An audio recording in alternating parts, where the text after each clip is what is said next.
මම අද ඔබත් එක්ක කතා කරනවා මේ වටින විහාරස්ථානයේ ඉඳගෙන භාග්‍යවතුන් වහන්සේ වදාළ මංගල ධර්ම කීපයක්.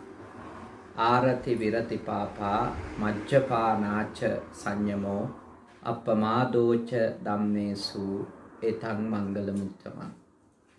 භාග්‍යවතුන් වහන්සේ අපිට අවධාරණය කරපු දේ තමයි ධර්මයේ අප්‍රමාදී වෙන්න කියන එක.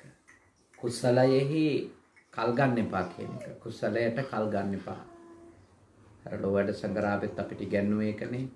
අද එයිමරු පින්කර ගන්නේ කෙලෙසද සෙටමරු නීති සිතන්නේ. කිකලද මහසෙන් මරු කැප වන්නේ කුමටද කුසලට කම්මැලි වන්නේ. ඒ නිසා කුසලයට කම්මැලි නොවිය යුතුයි, කුසලයට අප්‍රමාදී විය යුතුයි කියන එක තමයි අපේ තථාගතයන් වහන්සේගේ දේශනාවේ අවධාරණය. උන්වහන්සේ ಭಾರತයේ උපවත්තන කියන සල්ලුයනේ පරිනිර්වාණ මංචකයේ වැඩ ඉඳිද්දී අවසාන වශයෙන් අපට අවධාරණය කළේ අප්පමාදේන සම්පාදේතන. නොපමා වෙන්න. ඉක්මන් කරලා හිත හදාගන්න වැඩපිළිවෙලට එකතු වෙන්න කියලා. ප්‍රඥාව දියුණු කරගන්න වැඩපිළිවෙලට එකතු වෙන්න කියන එක තමයි තථාගතයන් වහන්සේ අපිට දේශනා කළේ. චතුරාර්ය සත්‍ය ධර්මය අවබෝධ කර ගැනීම සඳහා ඔබ නොපමාව කටයුතු කළ යුතුයි කියන එක තමයි එහිදී උන්වහන්සේ අපිට අවධාරණය කළේ. ඉතින් ඒ අපමාදෝච ධම්මේසු කියන කුසල ධර්මයන්හි අප්‍රමාදී වෙන්න අපට අනුග්‍රහ කරන දේවල් ටිකක් තමයි මුලින් තියෙන්නේ. කොහොමද? ආරති විරති පාපා පවෙහි නොඇලී පවෙන් වැළකීමත් මජ්ජපානාච සංයමෝ මත්වතුර මද්ද්‍රව්‍ය ආදී පිරිහෙන ක්‍රියාවන්ගෙන් වැළකීලා ඉඳීම. ඉතින් ඒ ධර්ම දෙක අපට උදව් කරනවා කුමටද? සද්ධර්මයෙහි අප්‍රමාදී වීම සඳහා. සද්ධර්මයේ අප්‍රමාදී වෙන්න අපිට උදව් කරනවා. විශාල උපකාරයක් කරනවා. පවෙන් වැළකීලා ඉඳීමයි ඊළඟට පිරිහෙන දේවල් වලින් අයින් වෙලා ඉඳීමයි. පළමු දේ තමයි අපි පවෙන් වළකින එක. පවෙන් වළකින්න ඕනේ. දැන් ඔයත්තන්ගේ දරුවන්ට ඔයත්තෝ ඉෂ්ට කළ යුතු යුතුයකම් ගැන භාග්‍යවතුන් වහන්සේ වදාලා ඒ අතර තියෙන පළවෙනි යුතුයකම තමයි පාපානිවාරේති කියන එකනේ. මේ හැම දරුවෙක්ම පව් වලින් වළක්ව ගන්නවා. පව් වලින් වැළැක්වීමත් ඊළඟට කල්යාණී නිවේසේති කියන එක කුසලයෙහි යෙදවීමත් දෙමව්පියන් දරුවන්ට ඉෂ්ට කළ යුතු අංක 1 සහ 2 යුතුයකම්. තුන්වෙනි එක තමයි සික්ඛං සික්ඛාපේති කියන එක. ඒ කියන්නේ හොඳට උගන්වන්න ඕනේ. දැන් අපේ වෙලා තියෙන තුන්වෙනි එක එකට ඇවිල්ලා 1යි 2යි පුළුවන් වුණොත් නේ. 1යි 2යි පුළුවන් වුණොත් වෙලාව තිබුණොත් අපිට වැඩ නැත්තම් නමුත් අපි අංක 1 ලෙස අපි හිතනවා ඒගොල්ලොන්ට ජීවන මාර්ගයක් සඳහා අවශ්‍ය කරන දැනුම ලබා දෙන එක තමයි අපේ මූලිකම යුතුයකම කියලා. හැබැයි තථාගතයන් වහන්සේ අනුපිළිවෙල නෙමෙයි දේශනා කළේ. තථාගතයන් වහන්සේ දේශනා කළ තියෙන ඉස්සෙල්ලාම ධර්ම මාර්ගය කියලා දෙන්න ඕනේ කියලා. පාපානිවාරයෙන් පවෙන් වළක්ව ගන්න. දෙවෙනි එක තමයි කල්යාණී නිවේසිත කුසලයේ යොදවන්න ඕනේ. ඒක අර අපේ සීල බුදුවරුන් වදාළ අනුශාසනාවම තමයිනේ. මොකද සබ්බපාපස්ස අකරණං. සියලුම පවින් වළක්ව ගන්න එක. ඊළඟට කුසලස්ස උපසම්පදා කුසලයේ යොදවන එක. කුසලයේ සමාදන් කරවන. ඒ මාර්ගයෙන් මේ කිසිම ඉගැන්වීමක් පිටපැනලා නැහැ. එතකොට අපි අපේ දරුවන්ට එහෙම යුතුයකමක් ඉෂ්ට කරන්න ඕනි. ඇයි? මොකද අපි දන්නේ මේ අපි ගාවට ආපු දරුවෝ ආවුස කීයක් සහිතවද ඇවිල්ලා තියෙන්නේ. ඒක තමයි ඒකට අපේ ප්‍රමුඛ ස්ථානෙ දෙන්න ඕනේ. මේ දරුවෝ ජීවත් වෙන ආයු ප්‍රමාණය අපි දන්නේ නැහැ. එතකොට අපි පුංචි කාලේ ඉඳලම ඒ දරුවන්ට අපි උගන්වලා තිබුණොත් මෙන්න මේක පව ඔයා මේක නොකරින්න. මේක පින මේක ඔයා යෙදෙන්න ඕන. මේක අකුසලය මේක කරන්න බෑ. මේක කුසලය ඔයා මේක කරන්න ඕනි කියලා එයාට මහා ලොකු ඥානයක් නැතත් අපි ඒ පිළිබඳ ඥාන විප්‍රයුක්ත තත්වයක හිටියත් එයා ඥාන සම්ප්‍රයුක්ත නැතත් අපි අපේ දරුවන්ව එහෙම යොදවලා තිබුණා අපි ඕනම කෙනෙක් අඩු වයසකදී මිය යන්න පුළුවන් නේ. එහෙම අහම්බයක් ලෙස හරි අපිට ළමේකට පවෙන් වළක්වලා කුසලයේ යොදවලා තියෙද්දී අල්පායුෂ්කව ඉඳලා මිය ගියත් ඒ ළමයාගේ සංසාර ගමන නාස්ති වෙන්නේ නැහැ. හැබැයි අපි හිතුවොත් පළවෙනි ඩිග්‍රී කරලම බැරිය පව්පින් ගැන දම්පැන් වලට බැරිය පස්සේදී මතක තියාගන්න හැමෝම පළවෙනි ඩිග්‍රී ඉවරනකන් ඉඳලා නැහැ. පළවෙනි රස්සාවට යනකම් පින් කරනකන් ජීවත් වෙලත් නැහැ හැමෝම. බොහෝ දෙනෙක් එහෙම ඉඳලා තියෙන්නේ. හැමෝම ඉඳලා නැහැ. එතකොට අපි ගාන හදාගන්නේ සාමාන්‍යයෙන් බොහෝ වාර ගානක් වෙච්ච එකනේ. අපි හිතනවා බොහෝ වාර ගානක් සිද්ධ වුණේ මෙහෙමයි. ඒ නිසා අනිවාර්යයෙන්ම අපේ අයට වෙන්නේත් එහෙමයි කියලා. වරදවා ගන්න. මම ඔබට යෝජනා කරනවා අපි කාටවත් අපේ ආයුෂ ගැනවත් අපේ ප්‍රියයන්ගේ ආයුෂ ගැනවත් කර්ම ශක්තිය ගැනවත් කිසිම ආකාරයක අදහසක් කියන්න බෑ. කිසිම ආකාරයකින් බෑ. එහෙමනම් ඒ ලෞතර බුදුවරයෙක්ම වෙන්න ඕනේ නේ.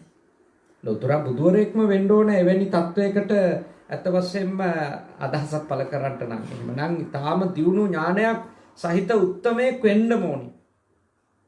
ඒ හින්දා අපි ගාවට ආපු දරුවා අපායෙන් බේරගන්න එක තමයි අපේ වගකීම.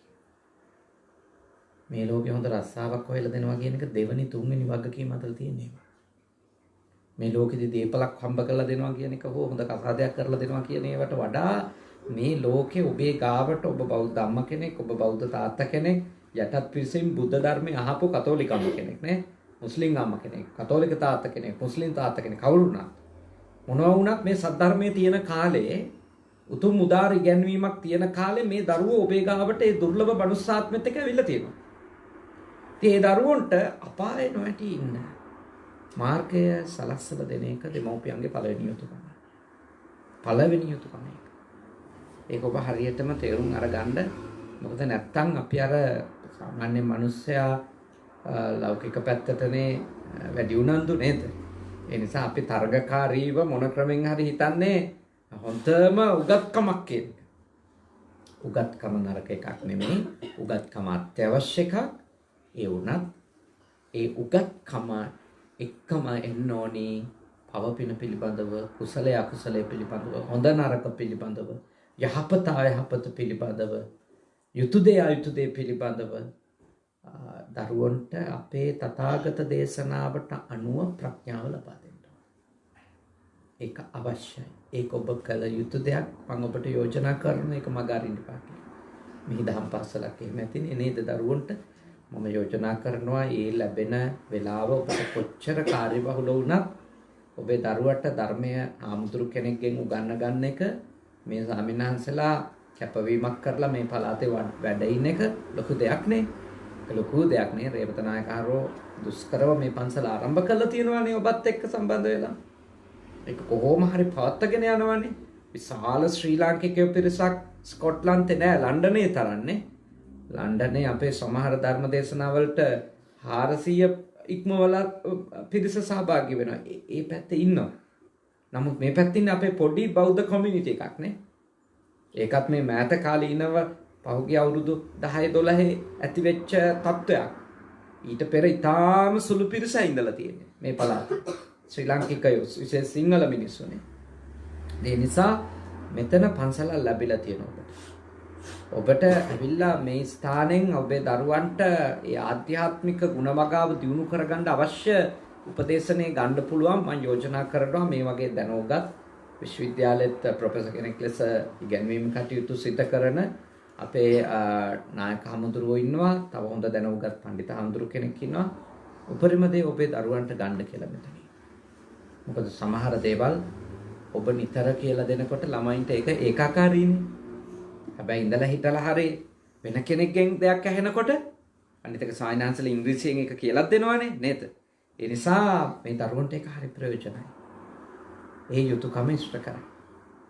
වැදගත්ම දේ තමයි දරුවොන් පවෙන් වළක්වන්න ඕනි නම් හොඳ දෙහි යොදවන්න ඕන නම් ඒ කියන්නේ ආරති විරති පාපා කියන එක දරුවන්ට අදාළව පුහුණු කරගන්න ඕන නම් මම යෝජනා කරනවා ඔබ එහි පුහුණු වීම අවශ්‍යයි. වැදගත්ම දේ අපි කොච්චර දුරට ඒ සම්බන්ධව ආදර්ශය සපයනවද කියලා. කොච්චර දුරට ආදර්ශය සපයනවද අපි ප්‍රාණඝාත නොකිරීම කියන එක අපි අවංකව නොකර ඉඳීමෙන්ම තමයි අපේ දරුවන්ට ඒක අවංකව පුහුණු කරගන්න ලැබෙන්නේ. සොරකම කියන එක කාමයෙහි නුසුදුසු ලෙස යෙදීම කියන එක ඒවයින් අපි කොච්චර දුරට අවංකව වැළකීලාද කියන එක මතක තියාගන්න අපට මේ අපේ දරුවන්ව යහමාර්ගය යවා ගන්න ලේසි. මම මේ දවස්වල නැවත කියවනවා ගාන්ධිතුමාගේ ස්වයං ලිඛිත චරිතාප්‍රදානය. මොකද එතුමා අධ්‍යයනය කරන්න ඕන කෙනෙක්, බොහොම හොඳට මේ සත්‍යවාදී ජීවිතයක් ගත කරපු කෙනෙක් නේ ගාන්ධිතුමා නේද? එතුමා මේ හරි අපූර්ව දෙයක් එතුමාගේ ඒ පොත් කියවද්දි මට ලැබිලා තියෙනවා ඉගෙන ගන්න. එතුමා හැම තිස්සෙම මේ අනිකාට කියන දේ සම්බන්ධව එතුමා මුලින් ඒ ආදර්ශය Taman තුල පුහුණු වෙන්න උත්සාහ කරපු කෙනෙක්. අපේ බුදුහාඳුරෝ ඒකේ උපරිමය බුදුරජාණන් වහන්සේ අපේ ශ්‍රද්ධාවෙන්ම එය පිළිගන්න කාරණයක්. යථාවාදී තථාකාරී යමක් වදාළද එය ක්‍රියාවට නැංගුවා. යථාකාරී තථාවාදී යමක් ක්‍රියාවට නැංගුවද එයම දේශනා කරා. නමුත් අපි දන්න ලෞකික ලෝකේ ජීවත් වෙච්චනේ ශ්‍රේෂ්ඨම කෙනෙක් තමයි ඒ අපි දකින උදාර ශ්‍රේෂ්ඨ ගාන්ධි නේ. ඔහුගේ එක කතාවක් මේ ලන්ඩනයේ ඔහු නීතිය ඉගෙන ගන්න ඇවිල්ලා හිටියානේ. නීතිවේදියෙක් වෙන්නේ. ඔහු කුලී කාමරයක ඉඳලා තියෙන එක ගෙදරක. ඒ ඉදිද්දි ඒ ගෙදර ඉඳපු නෝන මහත්මයාට තිබිච්ච ලොකු ප්‍රශ්නයක් තමයි එයාගේ දරුවව පැණි රහ කෑමෙන් වළක්ව ගන්න එක. අධික ලෙස ඒ ළමයා පැණි රහ කන්න ලෝලත්වයක් දක්වනවා. ඉතින් මේක හරි ප්‍රශ්නයක් අම්මට. මොකද දොස්තර කියනවා දත් ටික නරක් වෙනවා, මෙයා පරිස්සම් කරගන්න උපදෙස් දෙනවා. හැබැයි පොඩි එක්කෙනාට මොනවා කිව්වත් පොඩි එක්කෙනා පැණි රහ කන එක නවත්තන්නේ නැහැ. අන්තිමට ඒ අම්මා කල්පනා කරනවා මගේ දරුවා මේ මං කියන ඒවා හොඳට අහන්න නැති වුණාට ගාන්ධි කියන ඒවා නම් අහන් ඉන්නවා. ගාන්ධිට කියලා මේක කියවුවා නම් හරි කියලා. ඉතින් එහෙම කල්පනා කරලා ළමයා නැති වෙලාවක ගාන්ධිතුමාගේ කාමරේට දොරට තට්ටු කරලා අහනවා ගාන්ධි මහත්මයා මට උදව්වක් කරන්න පුළුවන්. එහිදී ඔහු කියනවා කියන්න මැතිණියනි මම ඔබට උදව් කරන්න සූදානම් කියලා. එතකොට ඇය ඉල්ලීම කරනවා ඔබට පුළුවන්ද මගේ පුතාට පැණි රහ නොකා ඉඳීම ගැන උපදේශයක් දෙන්න. ගාන්ධි බාර ගන්න. අනිවාර්යයෙන්ම මම ඒක කරන්නම්. අනිවාර්යයෙන්ම මම ඒක කරන්නම් කියලා බාර ගන්නවා. ඒ පළවෙනි සතිය පුරාම ඇය බලන් ඉන්නවා මේ ඉල්ලීම කරලා ළමයාගේ මුකුත් වෙනසක් නැහැ. ඇය හිතනවා නෑ කියලා ඇති ඒ උනාට ඉතින් තාම මේ පොඩි කෙනාට නවත්ත ගන්න බැරුව ඇති. මුකුත් වෙනසක් වෙන්නේ නැහැ. අන්තිමට දෙවෙනි සතියේත් බලන් හිටලා ළමයාගේ කිසිම පැණි රහ කෑමේ වෙනසක් නැති නිසා ඇය හිතනවා එක්කෝ ගාන්ධි මේක කියලා නැතුව ඇති. කියලා මේ ගාන්ධිතුමාගේ කාමරයට ගිහිල්ලා දොරට තට්ටු කරලා අහනවා ගාන්ධි මහත්මයා මම ඔබෙන් ඉල්ලීමක් කරා මතකද සති දෙකකට කලින්. ඔව් කියනවා ඔව්. මට මතකයි මැතිණියනි අද උදේ මම ඔබේ ඉල්ලීම ඉෂ්ට කරා. මම ඔබේ පුතාට කිව්වා අද උදේ ඒක. පැණි රහ නොකෑම ගැන. අර කාන්තාවට ටිකක් ඒක හිතට එච්චර සතුටක් උනේ නෑ. මොකද ඇහැ එක සැරේටම ඔය වාක්‍ය දෙක කියන්න මගේ පුතාට ඔබට සති දෙකක්ම ගත වෙනවා. ගාන්ධි කිව්වා නෑ මැතිණියනි ඔබගේ පුතාට මට අද උදේ ඒක කියන්න පුළුවන් උනේ මමත් ඊයේ තමයි පැණි රහ කන එක නවත්තගත්තේ. මමත් ඊයේ තමයි පැණි රහ කන එක නවත්තගත්තේ. මම අද උදේ ඔබේ පුතාට ඒක උපදේශ දුන්නා. ගාන්ධි අපිට දෙන පණිවුඩේ තමයි අපේ ළමයින්ට එපයි කියන ඒවා අපි කරනවා නම් ළමයි අපි එපයි කියන ඒවා නොකර ඉන්න දෙවතාවක් හිතයි. මොකද වුන් අපිට බයට විතරක් දේවල් නොකර ඉඳී. ඒත් අපිට හැමතිස්සෙම වුන් බය වෙන්නේ නැහැ. ඒ නිසා ගාන්ධි අපිට දෙන පණිවුඩේ ඔබ දරුවෝ පුහුණු කරන කෙනෙක් නම් ඔබ දරුවන්ව යහමඟ යවන කෙනෙක් නම් දරුවෝ පවින් බේරන්න ඕන කියලා ඔබ හිතනවා නම් අයහපත් දෙයින් ගලවන්න ඕන කියලා හිතනවා නම් ආදර්ශය කියන එක අනිවාර්යෙන්ම අවශ්‍යයි. ඔබ මම අපි කවුරුත් මේ පුහුණු වෙන්න ඕන. අපි බෝධිසත්වවරුන්ට අපි මේ පුහුණු වෙන්න ඕන. අපේ දරුවන්ට අපේ ශිෂ්‍යයන්ට අපේ ආදර්ශය අපෙන් දීමෙන් තමයි වෙනස් කරන්න පුළුවන්. ඒ නිසා මම ඔබට යෝජනා කරන බොහොම මෙසිතින් ඔබ පාපයෙන් වැළකීමට අදාළව අකුසලයෙන් වැළකීමට අදාළව ඔබ අනිවාර්යයෙන්ම ආදර්ශ සම්පන්න වීම අවශ්‍යයි. තව එක්කෙනෙක්ව වළක්ව ගන්න හිතනවා. ඔබේ ගෙදර යටත් පිරිසෙන් පන්සිල් පත පහ රකින්න තැනක් බවට ඔබේ ගෙදර පත් කරගන්න ඕන. දස අකුසලයෙන්ම වළකින්න පුළුවන් නම් විශිෂ්ටයි. යටත් පිරිසෙන් බෞද්ධයෙක් විදියට පන්සිල් පද පහවත් ආරක්ෂා කරගන්න ඒ පව් පහෙන්වත් වැළකීලා ඉන්න උත්සාහයක් දරන්න. බැරිම නම් 4ක් හරි රකින්න. බැරිම නම් ලොකු දෙයක් නේ 4ක් හරි රකින්න එක. 4ක් හරි රකින්න. 4කුත් බැරි අය ඉන්න පුළුවන් නේ. මම ඒගොල්ලන්ට යෝජනා කරන අඩුම 2ක් අත ආරක්ෂා කරගන්න. 2ක්. සමහර අය මට අවංකව කියලා දිනවා අපේ හන්නේ 2ක්වත් බෑ කියලා. මම ඒගොල්ලන්ට ඇත්ත වශයෙන්ම යෝජනා කරලා තියෙනවා එහෙනම් මහත්මයා 1ක් ආරක්ෂා කරන්න. 1ක් රකින්න එකත් ලොකු දෙයක්. එකක්වත් බැරි එක්කෙනෙකුටත් මට එක දෙයක් යෝජනා කරන්න පුළුවන්. ඒ තමයි එක සිල්පදයක් හරි රැක ගන්න උත්සාහ කරන මිනිහට පද හදන්න නැතුව ඉන්න. ඒකත් ලොකු දෙයක් නේ. අඩු මෙතකොට සීලයට රෙස්පෙක්ට් කරනවා නේ. ඒ කියන්නේ තාම Tamanට බෑ. හැබැයි රකින්න වීරිය කරන එකක් හරි රකින්න වීරිය කරන මිනිහට හිංසා නොකර ඉන්න එකත් ලොකු දෙයක් නේ. නේද? හිත රිද්දන්න නැතුව ඉන්න එකත් ලොකු දෙයක්. ඒකට කතන්දර කියන්නේ නැතුව ඉන්න එකත් ලොකු දෙයක්. ඒක ලොකු දෙයක්. මිනිස්සුන්ට ලොකු උදව්වක්. එකක් හරි රකින්නේ නැතත් එයා වග වෙනවා රකින්න උත්සාහ කරන එක්කනට පුළුවන් තරම් උදව්වක් කරා. දැන් බෞද්ධයන්ට මම හිතන්නේ වීරිය කළොත් ඔය ශික්ෂාපද 5 ආරක්ෂා කරන්න දුෂ්කර නෑ. ඔය ශික්ෂාපද 5 ආරක්ෂා කරන්න. අටුම එකක් හරි රකින්නවා කියන එකේ අදහස තමයි එයා කර්මයයි කර්මඵලයයි තාම විශ්වාස කරනවා. එයාට ඒ පැහැදීම ඇති වෙලා ඉවරයි. එයා ක්‍රියාව විශ්වාස කරනවා, ක්‍රියාවේ විපාකෙත් විශ්වාස කරනවා නේ. සචේතනිකව කරන, කොන්ෂස්ලි කරන දේවල්, ඉන්ටෙන්ෂනලි කරන දේවල් ගැන ඒකේ ප්‍රතිවිපාකය Tamanට එනවා. ඒ ක්‍රියාවේ ප්‍රතිඵලයට Tamanට මූණ දෙන්න වෙනවා කියන එක එයා පිළිගන්නේ කියන්නේ සම්මාදිට්ඨිකයෙක් යා. ඒකයි එකක් හරි රකින්නේ. ඒ තාම එයා පරිපූර්ණ අචිද්ද අසබල මට්ටමට සීලයේ පිරිපුම් මට්ටමට අවිල්ලා නැහැ. ඒත් එයා එකක් හරි රැකලා උත්සාහ කරනවා.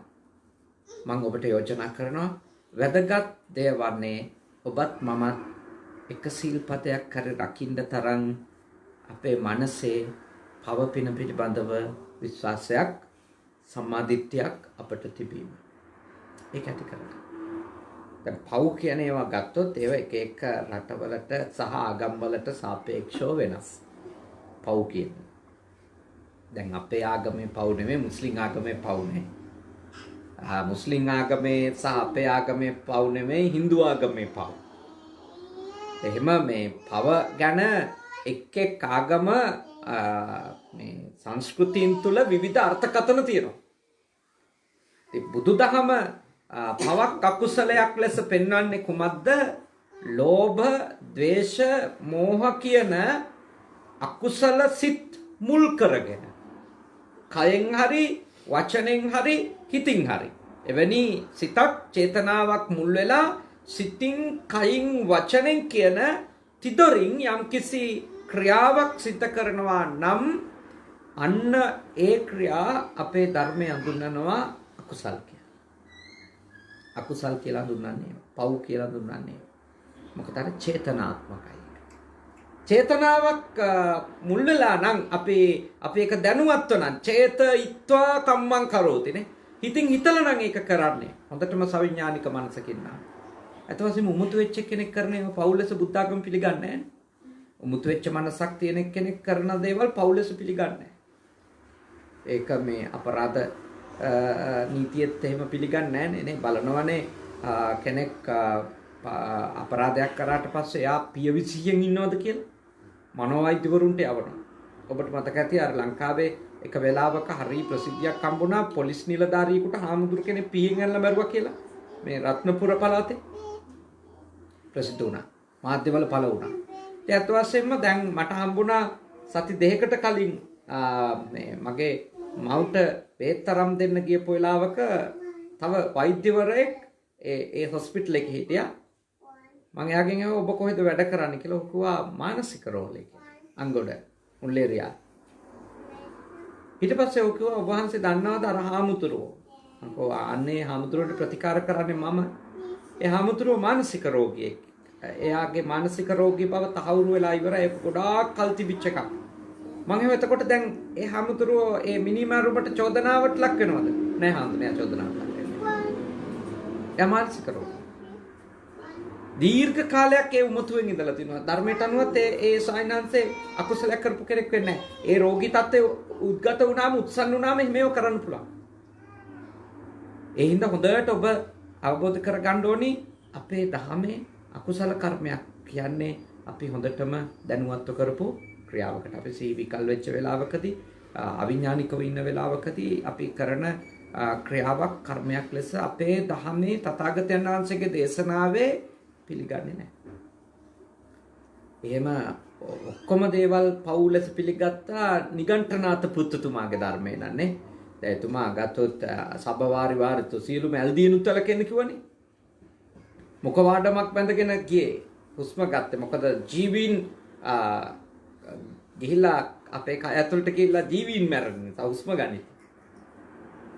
බුහනසක් තියෙනවා. අදටත් ඉන්දියාවේ කියන් ඔබට අර නිගණ්ඨ ශ්‍රාවකයෝ ගාවනේ. නිගණ්ඨනාථ පුත්තුමාගේ වර්තමාන ශ්‍රාවකයෝ ගාවත් ඒගොල්ලොන්ගේ අර ඇඟේ නූල් පොටක්වත් නැති වුණාට මේ අතේ තියෙනවා අතු ගාගෙන යන්න. දැන් ඒක ටිකක් මොඩ් වෙලා කොස්සක් වගේ එකක් තියෙනවානේ. ඉස්සර තිබු බුවනස්ස කියන එක. ඉතින් ඒගොල්ලෝ විශ්වාස කරනවා එහෙම මේ යනකොට ඇවිදලා පෑගෙන සත්තුත් මේ ප්‍රාණඝාතවලට. බුදුදහම එක පිළිගන්නේ.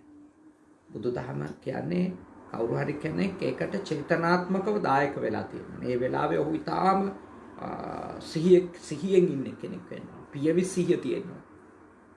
උමුතු වෙලා ඉන්න කෙනෙක් කරත් එතකොට ඒකේ පවක් අකුසලයක් නැහැ. ඒ හින්දා අපිට අත්ත වශයෙන්ම බෞද්ධයෙකුට සිල් ආරක්ෂා කිරීම කියන එක එහෙම අමාරු තලයකට අපේ තථාගතයන් වහන්සේ පෙන්වලා දීලා නෑ. අපිට කියලා තියෙන්නේ දැනුවත්ව දේවල් කරන්න එපා. සැලසුම් සාගත. අන්තික බලන්න කොච්චර දේවල් සම්පූර්ණ වෙන්න ඕනද කියලා. ප්‍රාණඝාත කුසලයක් වෙන්නනේ. ප්‍රාණියෙක් ඉන්න ඕනි, යාට පණ තියෙන්න ඕන, මරන්න හිතෙන්න ඕන, උපක්‍රමයක් යොදන්න ඕන. ඒ උපක්‍රමේ නිසාම මැරිලා තියෙන්නත් ඕන. එහෙම නැත්තම් ප්‍රාණඝාතයක් නෑ. අර ටික ඔක්කොම වෙලා තියෙද්දිත් එයා මැරෙනවා. හැබැයි ඒ කරපු ක්‍රියාවේ ඒ උපක්‍රමයේ ප්‍රතිඵලයක් විදියට නෙමෙයි නම් මැරෙන්නේ. ඒකෙනුත් අකුසලයක්. හරි සියුම් අපේ ධර්මයේ තට්ට කතාවලත් අපේ තේරවාදී අර්ථකථන සම්ප්‍රදායෙත් හරීම පැහැදිලිව පෙන්වලා දීලා තියෙනවා. ඒ අනුව අපිට ඇත්තටම සිල්පදයක් රැකගන්න අසීරුයි. අපි බොහොම සීකල්පනාවෙන් දැනුවත්කමින් හිටියොත් හරි ලේසියි. එංගලන්තේ එහෙමනම් හරි පහසුයි නේද? පානාතිපාතා එහෙමනම් කඩන්නම වෙන්නේ නැති තරන්නේ. මధుරෝ එහෙම අඩුයිනේ. මధుරෝ එහෙම අඩුයි. ඉතින් අර හොඳටම අපිරිසුදු ගෙවල් වල නම් කරපොත්තෝ අර එහෙම හැදිලා නාසක විදින්න වෙයි. නමුත් ඉතින් ගෙවල් පිරිසිදුයි නම් හොඳට සුද්ධ පවිත්‍ර කරලා කාපට් එහෙම සුද්ධ පවිත්‍ර කරලා වැසිකිළිය කැසිකිළිය හරියට තියන් ඉන්නවා නම් සත්තු හැදෙන්නෙම නැති තරන්නේ. ඇත්ත වශයෙන්ම ලංකාවට වඩා මෙහිදී පානාතිපාතා රැකගන්න එක ලේසිද නැද්ද? ලේසි. බොහොම ලේසි. හැබැයි ඉතින් මතක තියාගන්න ඕනේ ඔබ ඇත්තටම පානාතිපාතා ශික්ෂාපදේ රැකීමට අවශ්‍ය ඥානය ප්‍රඥාව දියුණු වෙලා ඔබ යතෑරලද කියලා හරියටම පරීක්ෂණයට ලක් වෙන්නේ ඔබ ලංකාවට ගියා.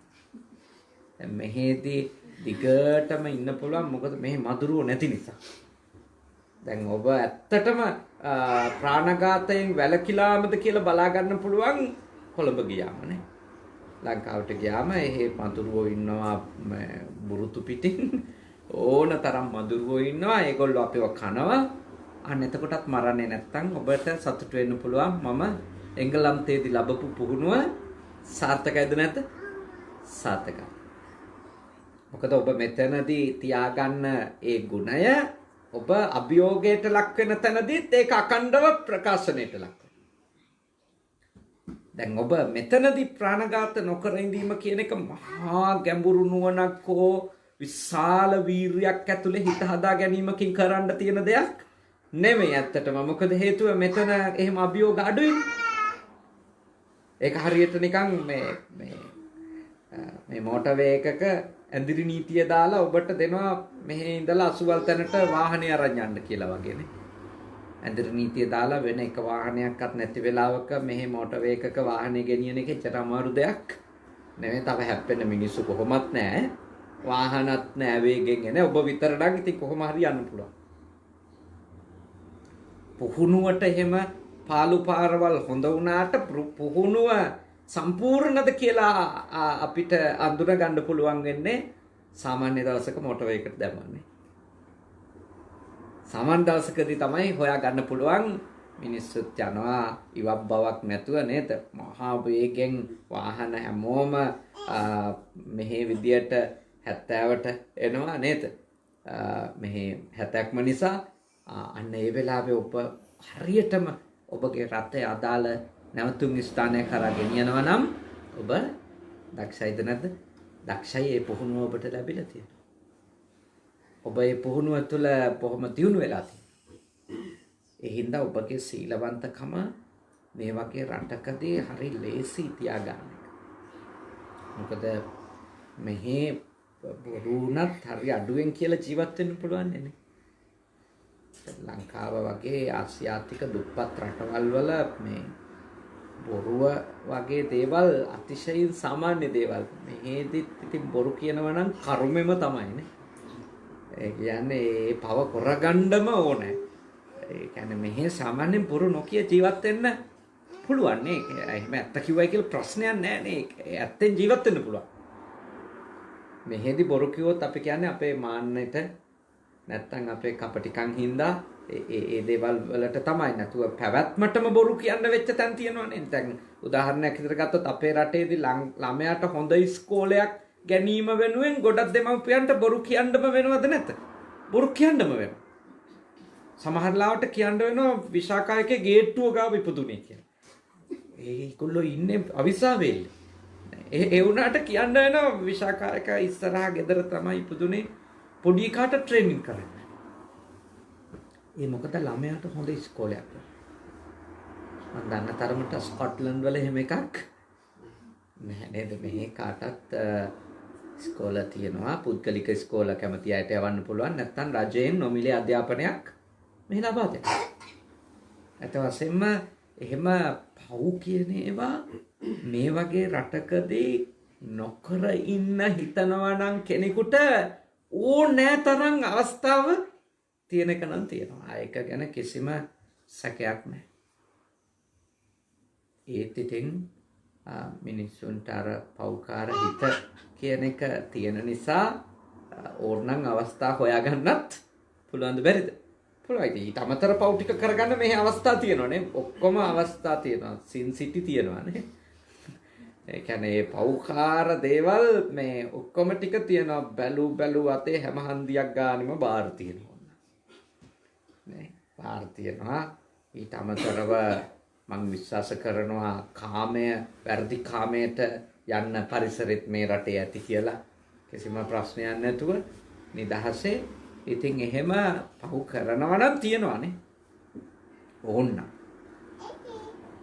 ඒත් කෙනෙකුට වලකින්න හිතන කෙනෙකුට මෙතන වැලකිලා ඉන්නත් පුළුවන්. මොකද පාර තිබුණයි කියලා හැම මිනිහම මේ වාසේ යන්නෙත් නෑනේ. හැම මිනිහම යන්නෙත් නෑ. එහෙම කරන්නේ නෑ මිනිස්සු.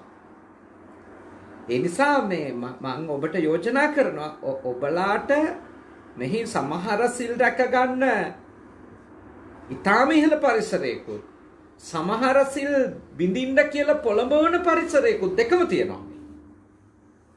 ඒත් ඔබට ඕනි නම් ඔය අවස්ථා දෙකම ප්‍රයෝජනෙට අරන් ඔබගේ ගුණය ආරක්ෂා කරගෙන ඉන්නත් පුළුවන්. ඕනනම් ඔය මොන පරිසරය ඇතුලේ විනාශ වෙන්නත් පුළුවන්. Taman තමයි තීරණය කරන්නේ.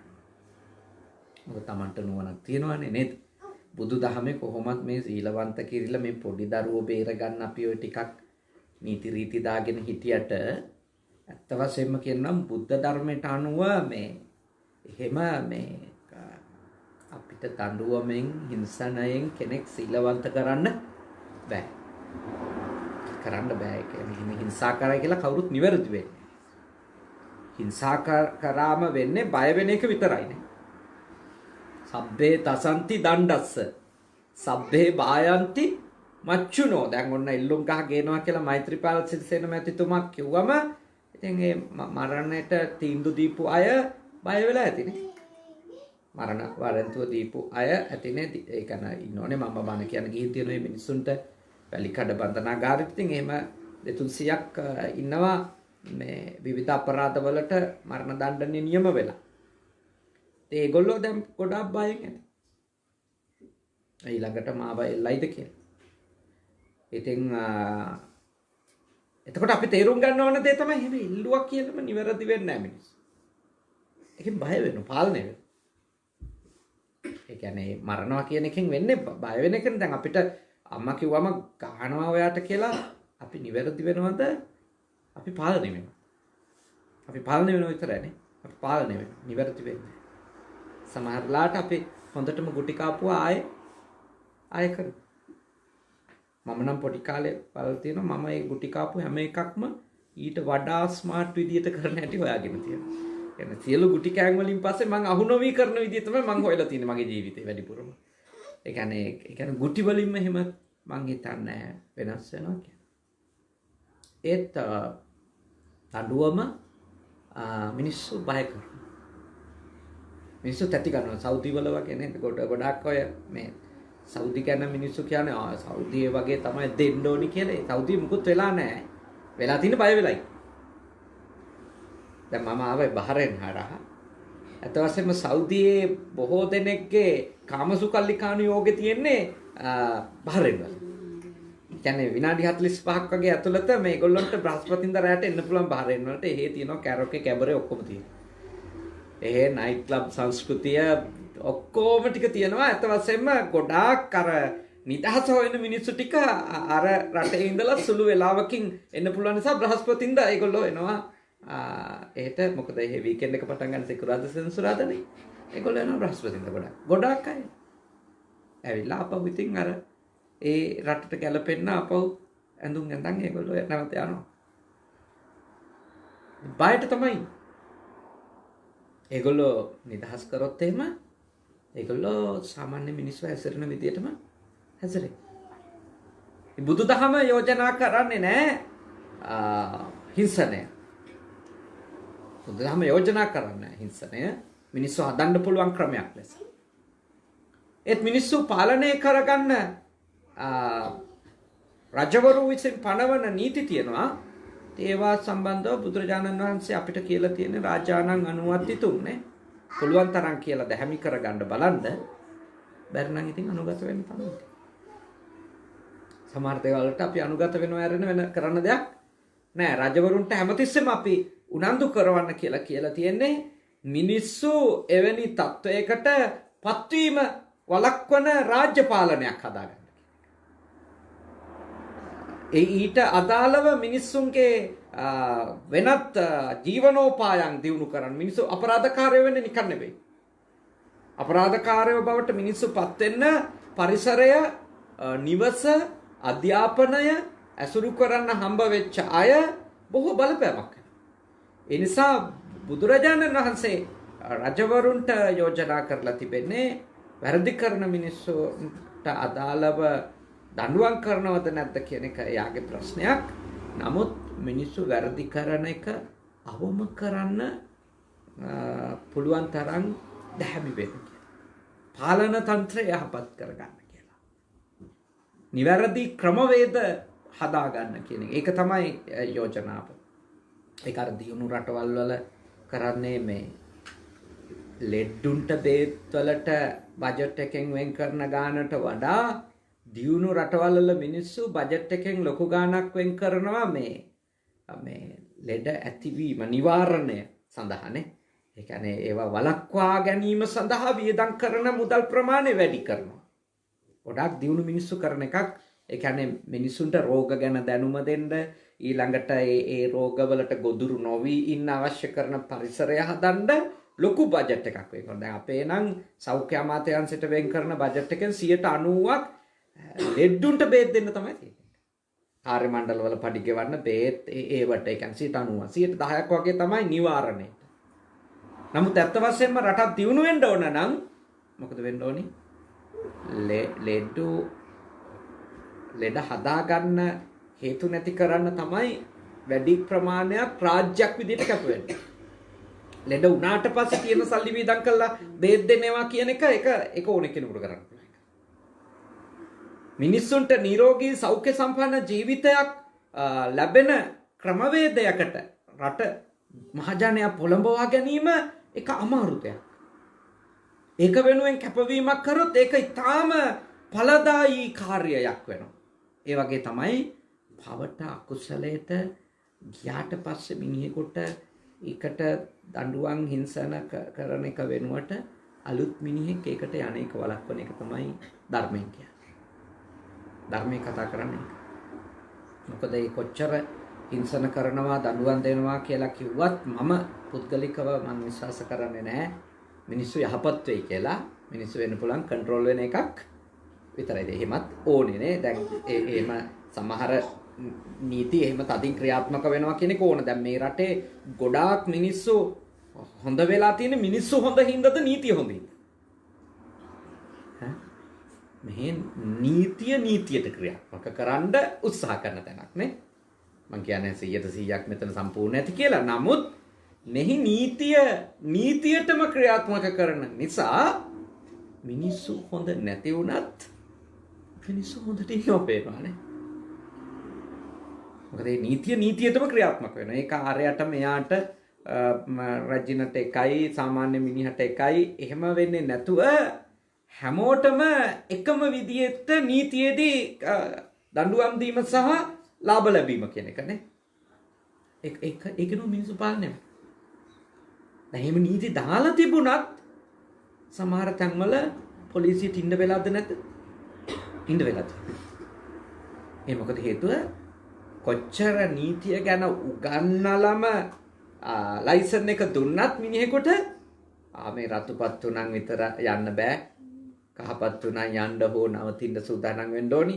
කොළපත් උනන් යන්න ඔයාට පුළුවන් කියන එක උගන්නලා දැනුම දීලා තිබුණත් සමහර කෙනෙක් ඉන්න පුළුවන් රතුපත්තු වෙලා තියෙද්දිත් ට්‍රැෆික් ලයිට් එක ක්‍රොස් කරන්න යන කෙනෙක් ඉන්න පුළුවන්. ඒ හරහා යන ඒ හින්දා පොලිසියෙන් ඉන්නවා. එහෙම නැත්නම් මෙහෙනම් පොලිසිය ගොඩක් අඩුයි. ඒ වෙනුවට හොඳට ඡායාරූපයක් එන්න හන්දියක් ගානේ සලස්සලා තියෙනනේ. මාව මෙහෙට මේ එයාපෝට් එකේ ඉඳලා වඩම්මන් ආපු මහත්තයා නෙමෙයි ආයි අපිට නොටින්ගම් වලදී කිව්වේ නේද? නොටින්ගම් වලදී අපිට කිව්වා මුළු එංගලන්තයෙන් මේ වැඩිම කැමරා තියෙන සිටි එක කියලා. ඒ සිටි එක ඒ පාරේ යනකොට කිව්වා හැම තැනම කැමරා අටවලා තියෙන කියලා. ඒ කැමරා නොතිබුණා නම් සමහර විට මිනිස්සු මෙච්චර සීලවන්ත නොවෙන්නත් අනේ. මේ හොඳයි මම එක දෙයකට ආසයි තමයි අපේ ෆොටෝ එකක් ගන්නව නම් ගන්න කලින් කැමරාවක් තියෙනවා කියලාත් කියනවා. ලංකාවේ වගේ ගස්සස් ඉඳලා පනින්නේ මගේ වාහනේට යට වෙන්න ගිහින් තියෙනවා පොලිසිය මහත්තුරු. ඒ කියන්නේ අපි එනකොට ඒගොල්ලෝ ලන්දු වල ඉඳලා එක සැරේටම පනින රාත් එක. එහෙම පනිනකොට අපි ලෝකමාරුවෙන් බේරගෙන තියෙනවා. ඒ කියන්නේ අපි වැරද්දක් අපි ඒ වෙලාවේ 80ට යන්න පුළුවන් තැන 75ට යන්න පුළුවන් තැන අපි 90ට විතර ගිහින් හරි ඒකට දඩේ දෙන්න තමයි එයා එන්නේ. ඒත් එයා එන විදිය නිසා එයත් මැරෙන තත්ත්වයන් උදා වෙන්න පුළුවන්. මේ හොඳයි. මෙහි ඇත්ත වශයෙන්ම මං හිතන්නේ මේ කැමරා දාලා තියෙන්නේ මිනිස්සුන්ගෙන් දඩ මුදල් එක්කහු කරන්නම නෙමෙයි නේ. මිනිස්සුන්ගේ වේගය පාලනය කරනවා. ඒ හින්දම කියනවා අපි වරන් යන මේ අර උපකරණයත් නේද? අපිට මඟ පෙන්වන උපකරණයත් අපිට කියනවා ඉස්සරහා කැමරා තියනවා කියලා නේ. මම නිශාන්ත මහත්තයාගේ ඒ දාගෙන යනකොට ඒ කාර් එකේ මම බැලුවා ඒකේ කියනවා මේ ඉස්සරහා කැමරාවක් කියලා. ඒ හොඳ ක්‍රම. ඒවයි මිනිස්සු නිවැරදි නුවණට මිනිස්සු මොකක් කරනවද? පාලනය වෙනවා.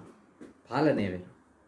හැබැයි බුදුදහමේ උගන්වන සීලය කියන්නේ මොකක්ද? අවබෝධයෙන්ම යමක් නොකර ඉන්න තැනට මිනිහෙක් පොළඹවන එක.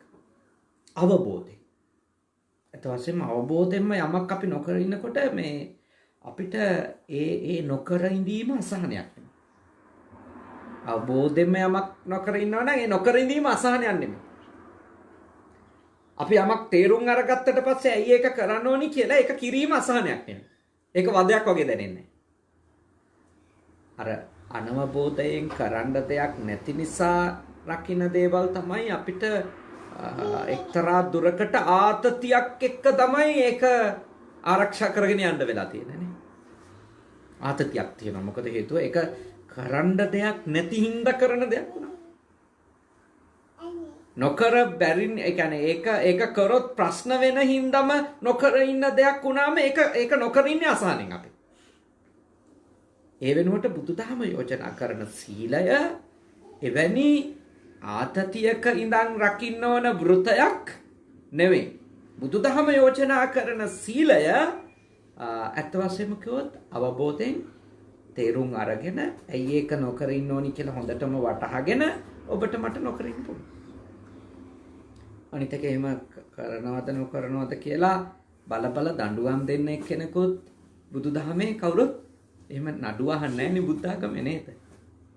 බුදුදහම නඩුව අහන්නේ නැහැ. බුදුදහම කියන්නේ ඔබේ හිතට තමයි ඔබට වග කියන්නේ. ඔබ ඒකට අදාළව සකසපු චේතනාවට ඔබට වග කියන්නේ. ඇත්ත වශයෙන්ම කොත් පූර්ණ සීලය නම් පූර්ණ වශයෙන්ම හෘදේ සාක්ෂියට එකඟ වීමනේ. හදවතට එකඟවම වැරදි කියලා අවබෝධ කරගත්තු එක වැරදි ලෙසම පිළි අරගෙන ඒක නොකර ඉන්න එකයි හොඳයි කියලා අවබෝධ කරගත්තු එක හොඳයි කියලා තේරුම් අරගෙන ඒක නොකර ඉන්න එක. මේක කරන එකයිනේ. ඒ හින්දා ඔබට බුදුදහමෙන් යෝජනා කරන්නේ ආරති විරති පාපා කියලා ඒක අවබෝධයෙන්ම වැළකීම සහ ඊට අදාළ චෛතසික වලින් අයින් වීම. කියන්නේ ඒට අදාළ අර ලෝලත්වය දුරු කරගත්තම ක්‍රියාත්මක වීම නවත්ත ගන්න. ඒ කියන්නේ අපි අකමැති සියල්ල අයින් කළ යුතුය, කැමැති සියල්ල ලබාගත යුතුය කියන ලෝලත්වයේදීනේ අපි පව් කරන්නේ. අකමැති සියල්ල අයින් කරන්න ඕනි කියන ලෝලත්වයට ගියාමත්, කැමැති සියල්ල අපිට වෙන්න ඕනි කියන ලෝලත්වයට ගියාමත් එතෙන්දී අපි අකමැති සියල්ල අයින් කරන්න හොඳින් බැරි නම් ඊළඟට අයහපත් ක්‍රමේ පාවිච්චි කරනවා. කැමැති සියල්ල මට වේවා මට ලැබේවා කියන ලෝලත්වයේදී අපි තාම දරුණු ඡණ්ඩ හැසිරීම් වලට ගමන් කරනවා.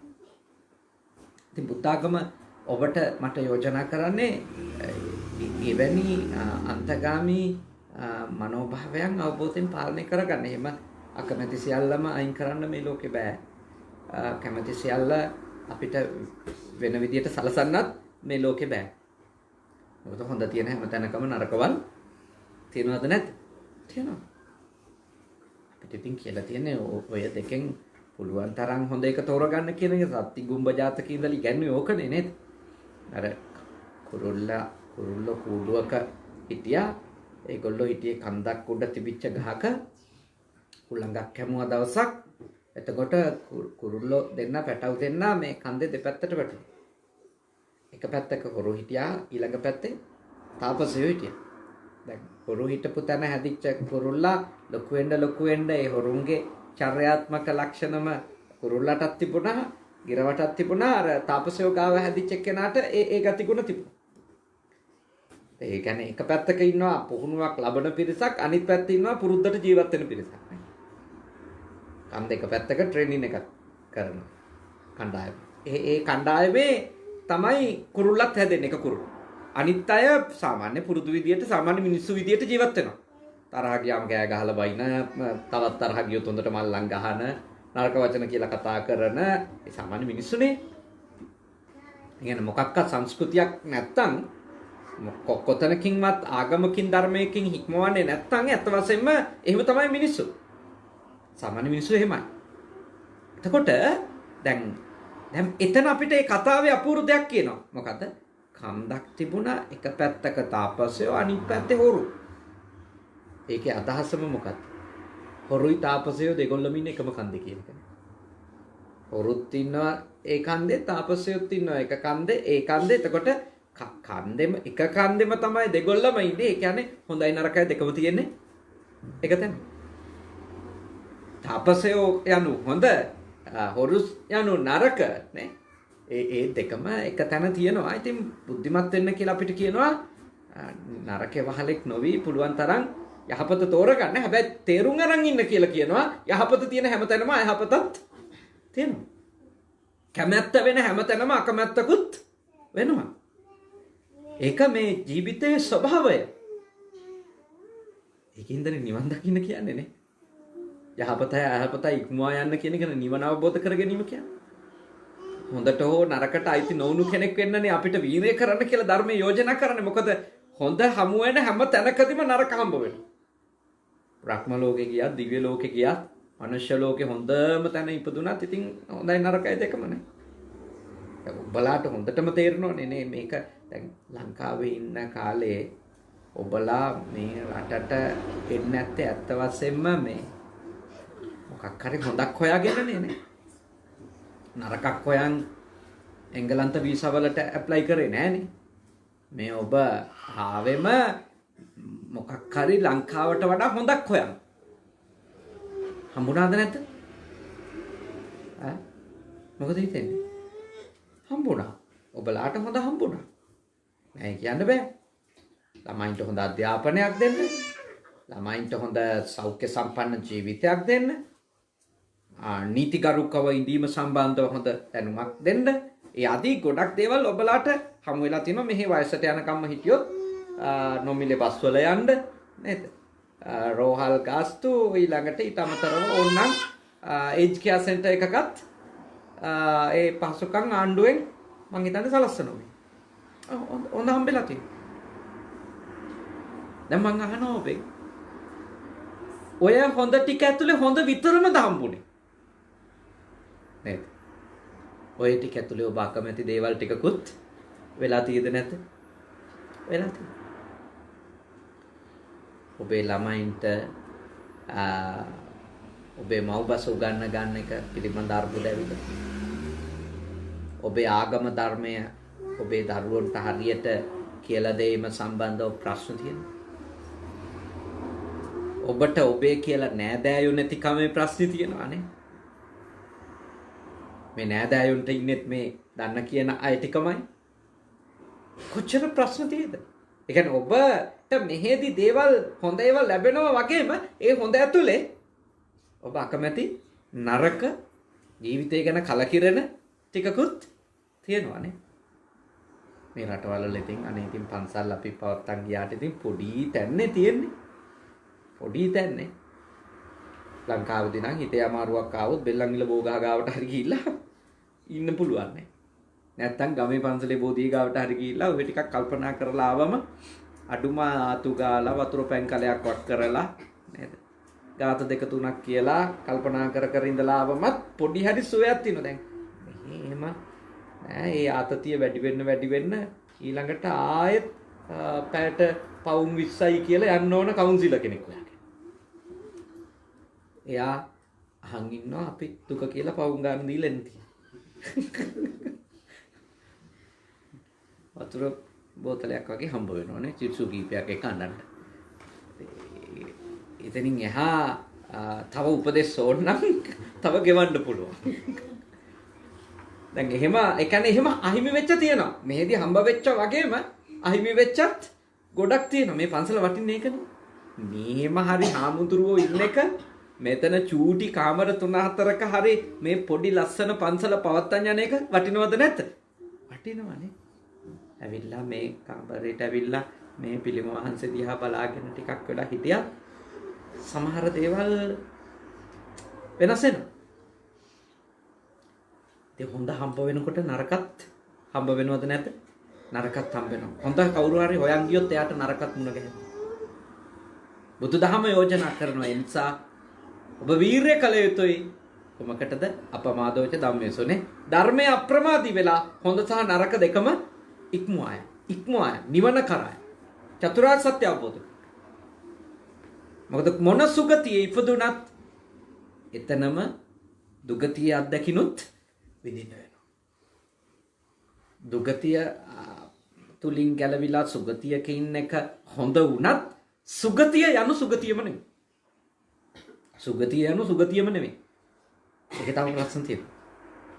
ප්‍රිය විප්‍රයෝග තියෙනවා, අප්‍රිය සංප්‍රයෝග තියෙනවා. යම් පිච්ඡන්න ලබති තම්පි දුක්ඛං නේ. දැන් මෙහෙදි හදිසියකට කේන්ති ගියාට පොඩි එකෙකුට ටොක්ක්ක්වත් දැනගන්න බෑනේ. උපාසකම්මලා දාන පාට අහගෙන පිරිමි මොන ඉඳිල්ලක් ඉන්නවද නේ. මොකද මෙහෙ නීති බලවත් සෙල්ලම් කරන්න බෑ මහතුරුල්ලට නේ. ලංකාවේදී නම් ගියයි දත් ඇඳ ගලවලා දෙනවා අතට. ඕවා මෙහෙ කිව්වොත් සූ කරන්න පුළුවන් කෙනෙක්. ඉවරයි. ඒක තමයි කියන්නේ හොඳ හම්බ වෙනකොට නරකත් හම්බ වෙනවා. Tamanට ඕන ඕනේම කරන්නත් පුළුවන්ද? බෑ නේ. බෑ එහෙම තමයි. ඒව ඇතුලේ Tamanගේ ඔක්කොම ආත්මාර්ථ ටික සපුර ගන්න හම්බ වෙන්නේ නෑ. ඒක තමයි ඇත්ත. සියලු යහපතවල් ඇතුලේ අයහපතවල් තියෙනවා. එන්න හොඳට මේව තේරුම් අරගන්න. ඉතින් මං හිතන්නේ මම පැයක් කතා කරා ඔබට. පවින් වැළකීම, පවෙහි නොඇලීම කියන එකට අදාළව ඔබ දන්න කරුණු ගොඩක් තියෙන නිසා වෙනස් කෝණයකින් මම ඒ කාරණා ටික තමයි ඔබ දන්නේවා මේ දේවල් මේවා අහලා තියෙන දේවල් ඔබට නැවත පැහැදිලි කිරීමක් කරේ ඔබේ දැනුම තව පියවරකින් මදක් හෝ ඉහළට රැගෙන යන්න. මොකද ඒ අවබෝධය ඔබට හරිම උපකාරයක් වෙනවා නේ. උපකාරයක් වෙනවා. ඒ නිසා මේ උත්සාහ කරන්න නේ. උත්සාහ කරන්න මේ තථාගතයන් වහන්සේගේ මේ ධර්ම කොටස ටික ටික හරි පුහුණු වෙන්න උත්සාහ කරන්න. ඊළඟට ගත්තාම මේ අර සුරාවෙන් වැළකීම කියන එක ඒක පිළිහෙන එකක් නේ. ඒක පස්පව් වලදී පවුලස් පෙන්නලා තියෙනවා. නමුත් බොහෝ වෙලාවට භාග්‍යවතුන් වහන්සේ සුරාව බීම අඳුන්වලා දීලා තියෙන්නේ කුමක් ලෙසද? පරිහානි කර ධර්මයක්. ආර්ථිකය පිරිහෙන, සෞඛ්‍ය පිරිහෙන, පෞල් ජීවිතය පිරිහෙන, සමාජ ජීවිතය පිරිහෙන, විශ්වාසය නැති වෙන, සැක කටයුතු කෙනෙකු වෙන එහෙම තත්වයකට මිනිස්සෙක් මත් වතුරට බැහැුණොත් යනවා. ඒ නිසා ඉතින් ඔබලා ඒවා මේ රටේ කොච්චර බොන්න තිබුණත් මොනතරම් බාර තිබුණත් නේද?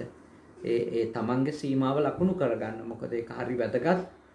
ඔබලාට ගොඩාක් දැනුම තියෙනවා කොච්චර නරකද ඇල්කොහොල් කියන එක ගැන. ලංකාවේ මිනිස්සෙකුට සාමාන්‍ය මිනිස්සෙකුට ලැබෙන්නේ නැති දැනුමක් ඒ සම්බන්ධව ඔබලාට මේ රටවල් වල තිබෙන අලුත් දැනුම ඉතාම ඉක්මනින් ඔබලාට එනවනේ. මෙහෙන් එන්නේ දැනුම ලංකාවටත් යන්නේ සමහර දේවල් නූතන දැනුම කියන එක. අපේ රට තුල නිෂ්පාදනය වෙන දැනුමට වඩා තියෙන්නේ එළියෙන් එන දැනුමක් නේ අපිට ගොඩාක් වෙලාවට අපිට හමු වෙන්නේ. ඉතින් ඒ නිසා ඔබලාට මේ අලුත් දැනුම අලුත් පර්යේෂණවල තොරතුරු වෙනවා. ඒ නිසා ඔබලා ඒවා තේරුම් අරගෙන මම යෝජනා කරනවා ඒ මත් වතුර මත්ද්‍රව්‍ය භාග්‍යවතුන් වහන්සේ පයි කියලා තියෙන්නේ ඒවා පිරිහෙනවමයි. ඒව ඇතුලේ මිනිස්සෙගේ කුසලයක් වඩන්නම බෑ. ඉත්ති දුත්තෝ සුරා දුත්තෝ අක්ක දුත්තෝ ස්ත්‍රී දූර්ත බව සුරා දූර්ත බව සූදුෙහි දූර්ත බව නේ.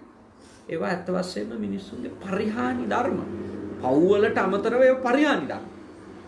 ඒ නිසා ඒවයි පුළුවන් තරම් වලකින්න.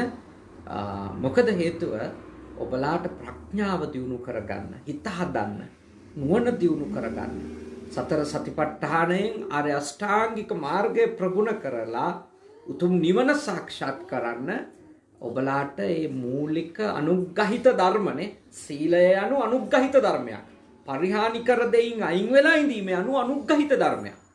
ඒ ටික ඔබ පුහුණු කරගන්න කියලා ඔබලාට මා යෝජනා කරනවා. ඉතින් අද හෝරාවක කාලයක් අපේ අතිපූජනීය කඹුරාවල රේවත අපේ නායක මහිමිපාණන් වහන්සේ ශ්‍රී කල්යාණී සමග්‍රී ධර්ම මහා සංඝ සභාවේ සියම් මහනිකායේ කෝට්ටේ පාර්ශවයේ බ්‍රිතාන්‍ය ප්‍රධාන සංඝ නායක ධූරයෙන් උන්වහන්සේ ගෞරව සම්මානයට පාත්‍ර කරලා තිබෙනවා. ඉතින් උන්වහන්සේ මෙහි ආචාර්ය ස්වාමීන් වහන්සේ කෙනෙක් ලෙස ලෙක්චරර් කෙනෙක් ලෙස වැඩ කරනවා මෙහි රටේ විශ්වවිද්‍යාලයේ. ඒ වගේම උන්වහන්සේ මෙහි කොලෙජ් වලත් අධ්‍යයන කටයුතු වල සහ ඉගැන්වීම් කටයුතු වල නියලිත ස්වාමීන් වහන්සේ කෙනෙක්. ඉතින් අද ඔබට උන්වහන්සේගේ කල්යාණ මිත්‍ර ස්වාමීන් වහන්සේලා, සහෝදර ස්වාමීන් වහන්සේලා මේ ස්ථානෙට කලින් කල වඩම්මමින් නේ බොහෝ කැපවීමක් උන්වහන්සේ කරමින් මේ පන්සල ඔබලා සහ ඔබලාගේ දරුවෝ වෙනුවෙන් පවත්වාගෙන යන්න උන්වහන්සේ උත්සාහ කරනවා. ප්‍රතිපත්ති ගරුකව මේ ස්ථානේ පවත්වාගෙන යන එක ඔබලාට අනුග්‍රහයක්. අත වශයෙන්ම මෙතන තිබිච්ච හින්දානේ අපි ස්කොට්ලන්ඩ් වලට ආවේ නේද? ඒක වටිනවා. අපිත් සතුටුයි මේ ස්ථානෙට එන්න ලැබිච්ච එක ගැන. අපේ සායනහන්සලා ළඟින් ආශ්‍රය නිශ්‍රය කරන්න ලැබිච්ච එක ගැන අපි තාම සතුටටපත් වෙනවා. ඉතින් මේ උතුම් පින්කම් මාලාව අද දවසේ ස්කොට්ලන්ඩ් බෞද්ධ විහාරස්ථානයේදී සිද්ධ කරන්න ලැබීම ගැන අපේ ඊටාම සතුට පළ කරන ගමන් අපි පන්සිල් අරගෙන සිල්වත් පිරිසක් ලෙස ඉඳගෙනයි තථාගතයන් වහන්සේට මල් පහන් සුඳ දුන් ගිලම්පස චතුමදුර පිළිගැන්වීම සිද්ධ කරලා තාම ශ්‍රද්ධාවෙන් මහා මංගල සූත්‍රයේ තිබෙන ධර්ම පාඨයක් ඇසුරු කරගෙන ධර්ම කාරණා කීපයක් අපි සාකච්ඡා කරන්නට යෙදුණා. රැස් කරගත් සියලුම පින් කුසල් අනුමෝදනා කරමු. අතිපූජනීය අපේ රේවත ස්වාමීන්ද්‍රයාණන් වහන්සේ ඇතුළු පඬිතු ස්වාමින් වහන්සේ නමින් මියගිය මව්පිය පාර්ශවවල යම් කෙනෙක් වෙත්නම් ඒ සියලුම දෙනාටත් සංඝ පරම්පරාවේ උන්වහන්සේලාගේ ආචාර්ය ප්‍රාචාර්යයන් වහන්සේලා අපවත් වුණා නම් ඒ සියලු දෙනාටත් එදා මෙදා තුර උන්වහන්සේට මේ ස්කොට්ලන්ත බෞද්ධ විහාරය පවත්වාගෙන යන්නට උපකාර වෙලා කවුරු හරි මෙරට වැසියෙක් හෝ ශ්‍රී ලාංකික බෞද්ධයෙක් හෝ මිය ගියා නම් ඒ සියලු දෙනාටත් මේ උතුම් පින්කම් මාලාවට මහා බ්‍රිතාන්‍යයට අපිව වැඩම කරවලා ලක්ෂ සංඛ්‍යාත ධනයක් Taman දැහැමිව උපයපු දේ වියපැහැදම් කරලා ඊට වඩා මිල කළ නොහැකි තරම් Tamanගේ ශ්‍රමය කැප කරලා අපට ආවතේව කරමින් බොහෝම කැපකරු දායක මවක් ලෙස පියෙක් ලෙස කටයුතු කරමින් අපේ නිශාන්ත මැතිතුමා එවැගේම සත්‍ය මැතිනිය කටයුතු කරනවා. ඒ දෙපළගෙම නමින් මියගිය ආදරණීය පියාණන් වහන්සේලා දෙපළටත් ඔබෙත් මගෙත් ආදරණීය මාතෘ භූමිය ඒකීය රටක් ලෙස ආරක්ෂා කරගන්නට ජීවිතේ පූජා කරපු 23000කට අධික 30000කට ආසන්න අපේ වීරෝධාර රණවිරුවන්ටත් අප්‍රේල් 21 වෙනිදා පාස්කු ඉරිදා දිනයෙහි ආගම අදහමින් ඉඳිද්දි මිය ගියපු ශ්‍රී ලාංකික කතෝලික සහ අනෙකුත් ජනතාවටත් ඒ වගේම විශේෂයෙන්ම අපේ රටට ආදරය කරලා අපේ රට දියුණු කරන්න ආපු බොහෝ විදේශීය පුරවැසියෝ සහ ඔවුන්ගේ දරුවෝ මිය ගියා. ඒ සියලුම දෙනාටත් නිපින් අත්වේවා. සියලුම අපගේ මිය ගිය මේ භවයේ නෑයෝද සසර ගමනේ නෑයෝද උතුම් අමා මහ නිර්වාණ ධර්මයේම සාක්ෂාත් කර ගනිත්වා. සාදු සාදු සාදු. ඒ වගේම සම්‍යක් දෘෂ්ටික පින් කැමැති උතුම් දෙවියෝ මේ පින් අත් කර ගනිත්වා. දෙවියන්ගේ ආශිර්වාදය ආරක්ෂාව බැල්ම ශක්තිය පරම පූජනීය අපේ ආචාර්ය කඹුරාවල රේවත නායක ස්වාමීන්ද්‍රයාණන් වහන්සේටත් පණ්ඩිත හාමුදුරුවන් වහන්සේටත් ලැබේවා. උන්වහන්සේලාට නිදුක් බව නිරෝගී බව සුවපත් බව චිර ජීවනයේ උදා කර ගන්නට දෙවියෝ උපකාර කරත්වා. ඔබගේ දරුවෝ හැදෙන වැඩෙන ඔබ ජීවත් වෙන මේ රටටත් ඔබගේ ආදරණීය අපේ ආදරණීය මාතෘ භූමියටත් දෙවියන්ගේ ආශිර්වාදයෙන් කරදර දුරු වේවා බාධක දුරු වේවා. සියලුම යහපත සාමය සමගිය සෞභාග්‍ය අප රටටත් මේ ජීවත් වෙන රටටත් උදා වේවා. විශේෂයෙන්ම ඔබේ දුවා දරුවන්ගේ අධ්‍යාපන කටයුතු ඔබ හැම දෙනාගේම ජීවන කටයුතු ඉහළ නංවා ගන්නට දෙවියන්ගේ ආශිර්වාදයද වේවා. මේ උතුම් පින්කම් මාලාව සංවිධානය කරන අපේ නිශාන්ත මැතිතුමාට මැතිනියට දරුවන් දෙපළ ඇතුළු මේ පින්කම් මාලාවට උදව් කරපු සියලු ස්වාමින් වහන්සේලාටත් සියලු දායකයන්ටත් බුදු පුතුන් Facebook පිටුව ඔස්සේ හැමදාමත් බණහන 23000කට අධික අපගේ ශ්‍රාවක පිරිස සියලු දෙනාටත් ඒ පවුල්වල ඇත්තන්ටත් දෙවියන්ගේ ආශිර්වාදයෙන් යහපතක් වේවා. දෙවියෝද මේ පින් අනුමෝදන් වෙලා නිවන් අවබෝධ කරත්වා. සාදු සාදු සාදු. අවසාන වශයෙන් ඔබ අප හැම දෙනාට දෙවි දේවතාවුන්ට මියගිය සියලුම ඥාතීන්ට මේ පින් කුසල් පාරමිතා ධර්ම වේවා.